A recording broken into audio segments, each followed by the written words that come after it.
Bun venit la o nouă discuție, o explorare a informațiilor disponibile. Astăzi ne uităm la un subiect destul de practic.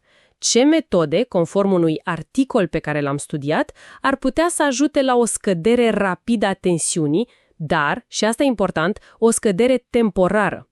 Deci ne propunem să vedem ce zice sursa asta despre tehnici utile când tensiunea o ia razna brusc, poate din cauza stresului, de exemplu. Articolul fix pe asta se concentrează, pe soluții de moment. Însă, înainte să intrăm în pâine, e absolut vital să preluăm un avertisment cheie din material. Metodele astea nu înlocuiesc tratamentul de la medic, sunt, soluții de scurtă durată. Dacă tensiunea crește mult, rău de tot sau apar simptome nașpa gen dureri în piept, respiri greu, amorțeli, articolul ne zice clar, trebuie sunat la 112 sau mers direct la urgențe, fără discuție. Într-adevăr, delimitarea asta e crucială. Discuția noastră de azi vizează strict înțelegerea tehnicilor din articolul respectiv, nu dăm sfaturi medicale, e foarte important. Managementul pe termen lung al hipertensiunii este un proces medical complex. Ai nevoie de diagnostic, de urmărire de specialitate. Perfect subliniat. Bun. Să începem atunci explorarea. Primul punct atins în articol e legătura asta, destul de directă între stres și tensiune. Pare că anxietatea poate să urce valorile. Și ca primă metodă, textul sugerează respirația profundă. Chiar dă și pași concreți. Zice așa, găsești un loc liniștit, te așezi comod, apoi inspiri lent pe nas, numeri până la 4, ții aerul 1-2 secunde și expiri lent pe gură, numărând până la 6 sau chiar 8 și să repeți asta cam 5-10 minute. Mai zice și de meditație, mindfulness, că ar fi bune. Da, mecanismul pe care probabil articolul îl are în vedere ține de sistemul nervos autonom. Tehnicile astea de respirație controlată, de relaxare, ele pot activa răspunsul parasimpatic, adică starea aia de odihnă și digestie. Și asta contracarează starea de alertă, de luptă sau fugi pe care o dă stresul. E o comutare fiziologică, practic, care ar putea duce la o relaxare a vaselor de sânge și, la o scădere ușoară a tensiunii. Sună logic. Și mergând tot pe ideea asta de calmare, a doua metodă din articol e destul de intuitivă, odihnă. Dacă tensiunea a crescut după efort sau agitație, sursa recomandă să te retragi undeva liniștit și pur și simplu să te odihnești 10-15 minute. Exact. Asta, după cum sugerează și textul, lasă corpul să iasă din starea de alertă. Inima, care probabil bătea mai repede de la efort sau stres, are timp să revină la normal. Și normalizarea pulsului e un factor care ajută la scăderea presiunii în artere. Deci, odihna acționează tot prin calmare fiziologică, cumva. Interesant cum primele două se axează pe starea asta de calm. Bun, trecem la altceva. Articolul vorbește și despre hidratare. Un punct fundamental. Zice că deshidratarea poate influența negativ tensiunea și că un simplu pahar cu apă ar putea fi de ajutor, mai ales dacă, nu s-au băut suficiente lichide. Așa e. Echilibrul hidric e esențial pentru multe sisteme din corp, inclusiv cel cardiovascular. Informațiile medicale generale reflectate și în articol spun că deshidratarea poate să îngroașe puțin sângele și poate duce și la eliberarea unor hormoni care strâng vasele de sânge. Ambele pot crește tensiunea. Deci hidratarea corectă e o măsură de bază. Clar. Ok, deci am vorbit despre ce putem face, respirăm, ne odihnim, bem apă, dar articolul are și o listă cu ce ar fi bine să evităm fix atunci când simțim că tensiunea e sus.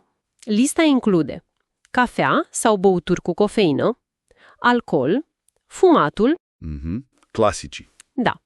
Și alimente foarte sărate sau ultraprocesate. Și, atenție, efortul fizic intens.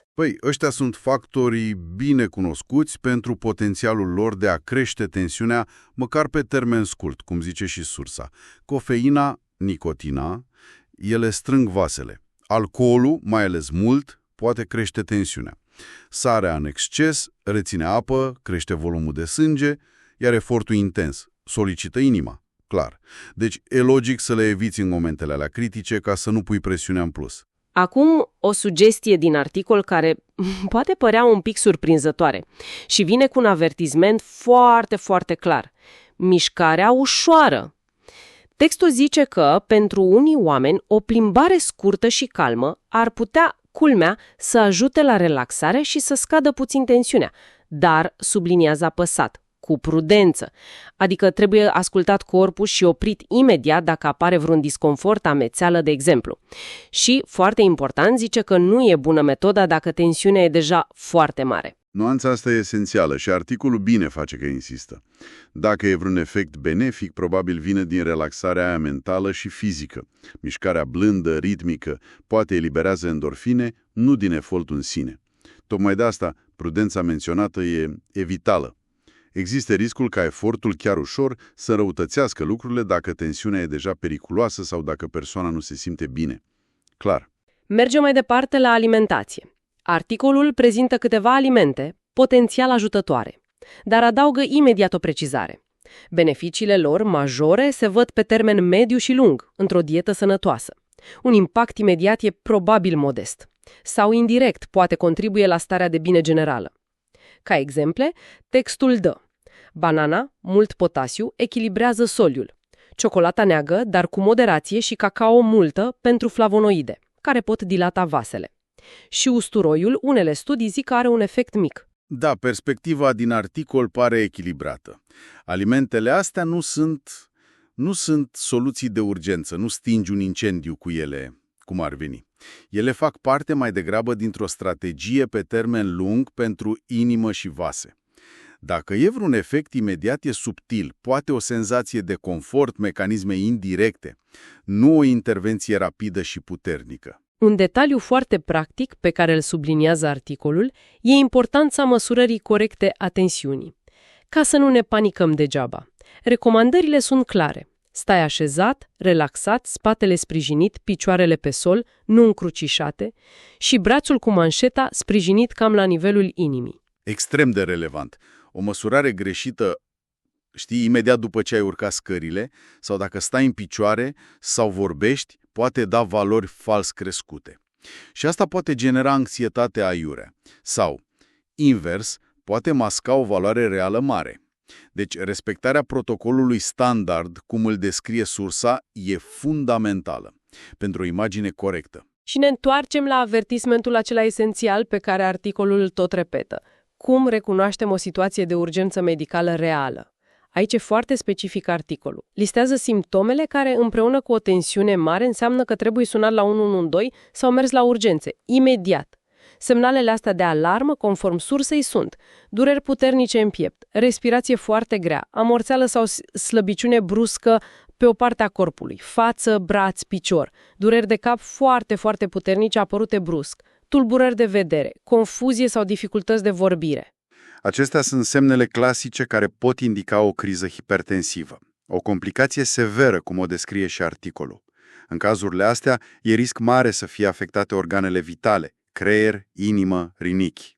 Nu mai e timp de încercat remedii temporare. Aici e nevoie de intervenție medicală specializată. Și imediată. E absolut necesar. Bun, hai să punctăm atunci ideile principale din ce am discutat, din articolul ăsta.